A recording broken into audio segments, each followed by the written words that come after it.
The Tory party are getting a little bit desperate when it comes to the upcoming local elections, as Rishi Sunak is now considering to ask Boris Johnson to get involved again.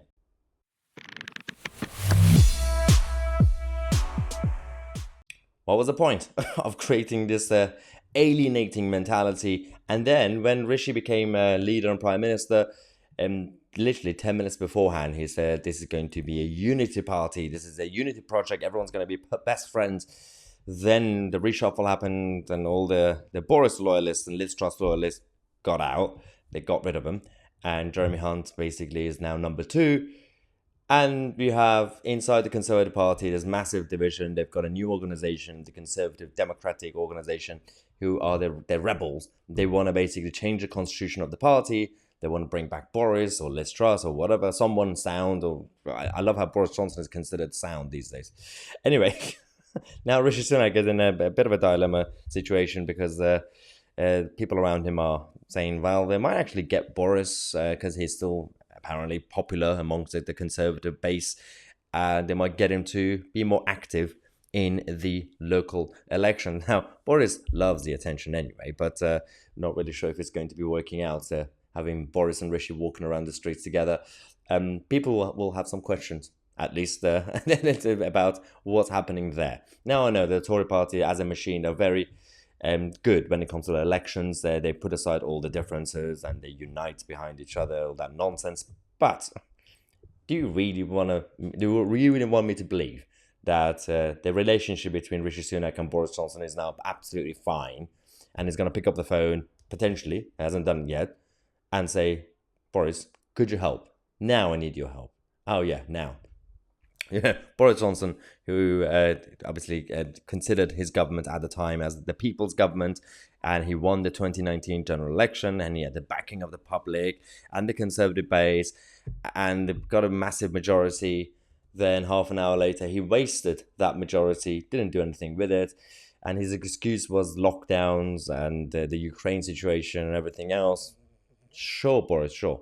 But at the same time, at least it was a little bit better than Jeremy Hunt. Maybe. But at the same time, he also had Rishi Sunak as Chancellor, who was raising taxes and printing money, causing inflation.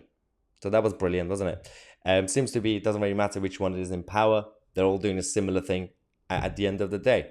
Now we have the new Conservative Party chairman, Greg Hans, who's come out to say, yeah, we could actually end up having Boris getting more involved potentially because he's popular, he's good, he's a loyal Tory, and we're all in the same Tory family. We all love each other. Everything's absolutely perfect. Yeah. He actually said in terms of predicting the upcoming local elections, he told Sky News that independent expectations are that the Conservatives will lose more than 1,000 seats. And the Labour Party will need to make big gains. 1,000 seats, more than 1,000. But the party chairman said that the elections will be fought primarily on local issues. Yeah, I'm going to believe that. He said, no one is pretending it's going to be easy. Last year was a very difficult year for the country, difficult year for the government, and difficult year for the Conservative Party. Now, both the Labour side and the Tory side give us this lie every single time there's a local election. They say, yeah, we're going to be fighting us on local issues. You do not do that. I'm going to remember this video right now when the local elections happen, and this channel will cover it every single day.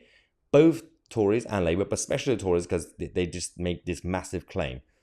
The moment during the election campaigns, they go out there and they do a poster against Keir Starmer, or from the other side, Rishi Sunak, or they try to say, well, Labour Party will do this, and basically make it about national issues, I'm going to throw it in their faces because they lied. And I know they're going to do it because they do it every single time.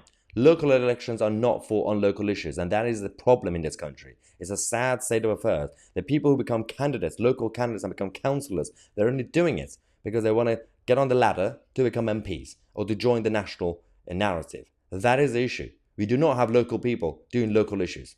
You have to have local elections run based on independent candidates. People need to go out there, not affiliated to parties, get to know the local residents. Residents get to know the candidates, see what their plan is for the local area I do not care if you're going to be supporting levelling up or net zero or HS2 or Heathrow expansion or something that is a national problem or the NHS. Focus on your area. And that is a sad-ish situation we have when it comes to our political system. It has to change eventually. Anyway, let me know your thoughts. I'm Mahyar Tousi and we are the media.